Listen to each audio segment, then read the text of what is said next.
Hello guys, welcome back to our YouTube channel. Remember, on this channel I always pre-set up and my trade pairs. So this is part 2 of the previous video you just watched that brought you to this one. So if you just first saw this one, click the link in the description to show you the first video so you can relate to what I'm about to show you on this part 2 of the video. So in the last video I reviewed BTC USD trade, and this video I plan to review XAUSD and silver, which is XAGUSD. So this is the BTC trade. So now on XAUSD trade. So on XAUSD trade, I missed the setup. Yeah, honestly, I missed the setup.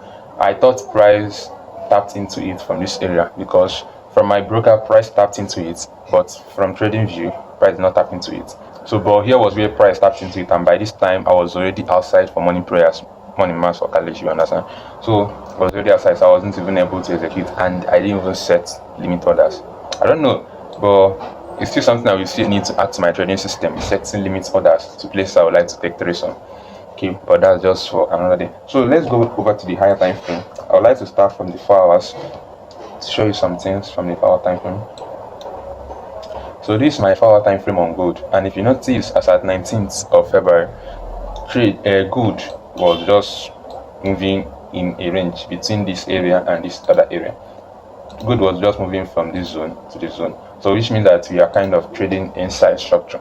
So mean that I shouldn't be looking for a long trade that I will hold for. So but I'll just have to trade from a zone to a zone. So that's how this trade started. So the first thing here is on the 4 hours time frame. If you plot your fib from, okay, you can check out my backtest on how I mark out my supply areas and stuff. I'll also put the video in the description. So I marked out my 4 hour high and the lowest market wins with the liquidity, and here was the supply area because price was selling. But at this time, price invalidated that supply area by giving a bullish candle to cross over it. So with that, I have to go straight down to my 1 minute time, to my 1 hour time frame. So on the 1 hour time frame view, price already invalidated this area. So the next thing is to plot my fib from this 1 hour low to the highest that price went, so I can find the rate of retracement. So price already came lower to my retracement area, which is my fib area, and here is the overall target because of my fib extension. So this is how I was able to mark out this area. You can see here, this level here. Yeah, so that was how I marked it out, so to know that market has already tested that support, and now we are ready to push to the higher, like to the upside. So I went to a 15-minute time frame, more lower time frame, to see if I would see candlestick patterns, because at the moment I feel like price is more of respecting market structure and price action at the moment, and it's been working out like pretty fine. So this was the support, and from here now, this is a minor supply area. Remember, this supply area, I'm not even looking at it to hold again, since I've confirmed that market has tested my fib area and it's ready to push to the upside, printing solid, strong bullish candlesticks. So at this point, I have to check to see how price is reacting around this supply area. So I went to my 5 minutes time frame. On the 5 minutes time frame, I saw that price already gave us a kind of a break of structure around here. You can see that break of structure around here, and this was the candle that caused the break of structure. I also plot my fib from the low of that candle to the higher that price went, which was, I think it should be this one, as at that time, this one. So plotting it, price gave me an inducement here, which I marked out, and then price also gave me my demand area, which was there. So I placed my 2, right?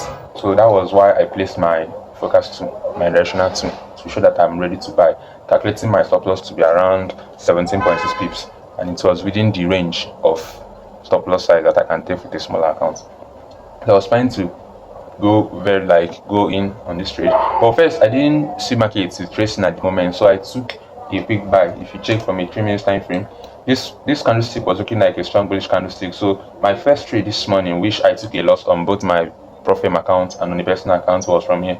I thought price might just keep printing strong bullish candlesticks and keep going up, so I have to execute from here and targeting to be going upside at least 1 is 1 is 4. But price just went straight down to take me out, and price taking me out, I just knew that I have to wait, maybe price will give a retracement and stuff. So that was when I saw this particular structure and I marked it. So marking this structure now, this was the first place I planned to take an entry here, which setting my 2 here. So I was trying to adjust and then set my loss size to be ready to execute instantly since market has already get closer to that area. So here was my initial target, which was a very cool 1:5, a quick one, and it was like more of a scalp as at that monitor. I didn't know market might even go that far. So price just came straight to that area without tapping into the zone on trading view and started flying. But on my MT5, price seemed to have tapped into this area, so I was a bit confused. I was like, I've missed the setup. I have to just like ahead, like till when I'm back from morning mass, I'll then see if I'll see a new setup. So during the morning mass time, I saw that price started even flying. So coming back, I saw that price came now to tap into this area, which was there, and that was how I missed this very clean setup. That didn't just end up giving 85 pips as at the area I plan to take profit, but price went as far as this much. So if to say I set, because I like setting open TP and then one TP for maybe one of the positions. So imagine if one position closes here at 85 pips or roughly 90 pips, the other one will run for as much as 402 pips. Wow, that was mad. But that's it. I missed the good setup and I didn't even bother looking out for any other entry around this area till here. So the next setup I was looking out for was silver. So on silver, price really distributed very, very well. So I was just looking, because since gold is buying, silver will likely be buying, right? So I went to my higher time frame, which was on a 1 hour time frame, to see how price was acting around this area. So I just saw that price was selling on a normal. Price was selling, and here price gave a huge gap, and this huge gap, like even if price comes here, it's still very decent for maybe a sell or stuff.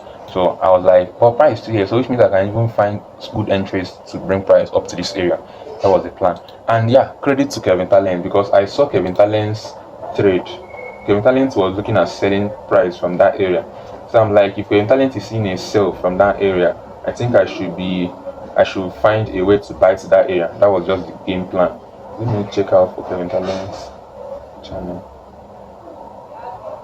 Okay, I can't find a channel here, but I will send a screenshot of the channel, because I know that's helped me get the kind of trade idea that I should check out silver, not just gold. So credit to him, Kevin Talent. Yeah, thank you for that. So that was how I just knew that price is likely going to come up to this area. And I said, let me risk it. So coming down to a lower time frame, my 30 minutes time frame, I saw that price gave us a very decent like trend line move from this area, and price now coming to at least come and clear the trend line. So meaning that we are looking at price to come up to this area. That was just pretty. So I'm looking at price to come up to that area, and price has already made the first move, consolidation, the second move, consolidation, drop, and here price give us a W pattern. The W pattern also is a kind of a support. So from the W pattern, I already know that this person that looks like a supply area from here, because there is a way you read it for people that understand market structure shift. From a lower time frame, it will look like this, a market structure shift, but it's just a supply area that I'm looking at price to fill at. So from here, I already know that I have to just find a way to see candlestick patterns around here to put silver up, because silver is very volatile, more than gold, and the spread and ISS size will likely be very much. So that's why I even use the very small alert if you check. So from here, I have to go down to my 5 minutes time frame to see if I can see a good candlestick formations around that area. So I waited though, but I didn't see till I checked my 3 minutes time frame. Maybe I saw my favorite candlestick pattern, and I'm like, price shouldn't just come and sweep me from here before pushing to the upside. But it was like, let me risk it, since my EMA8 also crossed at that area, so it was a sweet setup for me. So I'm like, let me risk it and see how it goes. So that was when I executed this trade from here, putting my SL below that area, and price kept on moving. And mind you, I was just risking smaller, because I think this should be my first time trading silver since I started trading. So I was like, I've not get to experience silver before move, so let me just risk less, around 0.5%. That was my risk on this trade. So mean that if this trade should have hit SL, I should be losing around $50 on this trade. So that was how this trade just put from here and kept on pushing up. I just have to break even when price was already here. Just if anything happens, yeah, just a little win. But if price didn't retrace back to this area, I will get more pips. So that was how I held the trade till your price came here. And at this area, I made the next screen recording whereby I want to record it live, passing face on account in just, I think, 3 trades or 4 max. Yeah, 3 to 4 trades, and that was a very sweet experience. So that was how I passed the account with a very clean, sweet 9.76 RR setup on silver for the first time. So this was my experience trading today. Yesterday was not funny, but today was a big win, and thank God, and I thank myself for the experience, for coming down to learn how to trade. So this is it, and this is what changed, at least within this short period of time. And I pray and wish that I make more progress to pass the phase 2 and also get to the live phase and also get payouts from this account. Maybe it might happen from here. Okay, so if you want to get an account with these people, this is the profile I'm currently trading with. So this is the profile I'm currently trading with, Blue Waves Prime. So this profile, I think the execution, the aspirant and everything is very, very fine, and I will kind of recommend it, although I just passed phase 1, and just at the moment you can just check them out. When I get a payout, I'll also let you guys know. So for now, let's try them out. The link to this broker will be in the description, so make sure you click the link and register an account with them. Let's try it, maybe just for experience sake. Let's see. And if you see this video, I think within the first 5 days of it being uploaded, try using the promo code there to see if you get a free 10k account like they gave me, and let's see how it works for you. So see you till next time. I'm Jovianking Trades. Bye for now.